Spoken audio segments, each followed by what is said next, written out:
Oh, here we go.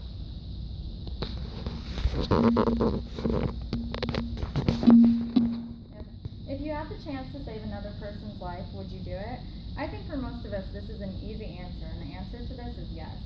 Many of you may not even realize, but we all have the power to save someone else's life after we pass by donating our organs that we will no longer need. Today I'm going to talk to you about organ donation and the importance of it. We can help save many other people's lives who have been waiting on a long donor list. The need for donors increases every day. According to DonateLife.net, there are currently more than 123,000 men, women, and children needing life-saving organ donations, and every 10 minutes another name is added to the National Organ Transplant waiting list. Sadly, a large number of these people will never get the organs they need because of the shortage in the number of people who are actually even donors. While researching, I learned the American Transplant Foundation that one organ donor can save the lives of up to 8 people. Some people may think that it is a hassle to sign up to be an organ donor. This is not true. Becoming a donor is simple. You can even do it at your local DMV. And this is a picture of an Idaho driver's license. And as you can see at the bottom, or at the top, it says that they're a donor. I made this facts about organ donation because there's a lot of myths regarding organ donation, and some of these are you can still have an open casket funeral, and a lot of people think that this isn't possible. And if you are sick or injured and admitted to the hospital, the number one priority is to save your life. Organ donation will only be considered after you're pronounced brain dead by a physician.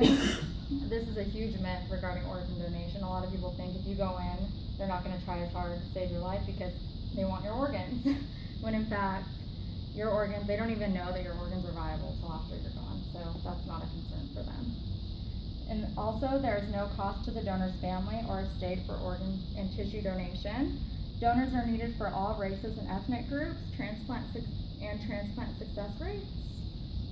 Organs and tissues that can be donated are the heart, kidneys, lungs, pancreas, liver, intestines, corneas, skins, tendons, bone, and heart valves. Even if you have indicated your wishes on your driver's license, it's still very important to discuss this with your family. Some families tend to get a little, skittish after their loved one dies, so it's important to make sure you let them know that this is really what you want. And a national computer system and strict standards are in place to ensure ethical and fair distribution of organs. And this is important, especially for small children who are in more dire need of others. So most of the time they'll get moved up on the list if an organ is available.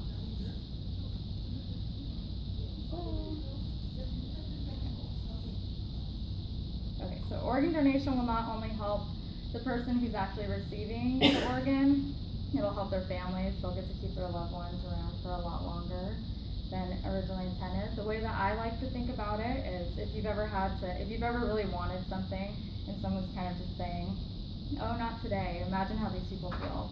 They're on a very long list, and some of them know that their chances are really low of actually even getting the organs that they need. So there's no real reason for any of us not to be organ donors. We don't need our organs after we pass. They're no longer of any use to us. And I also like to think about if it was one of my family members, I would really appreciate it if someone was an organ donor to help save their lives. So I hope after you've heard this information, you guys will end up signing up to be an organ donor so we can all save lives. Thank you.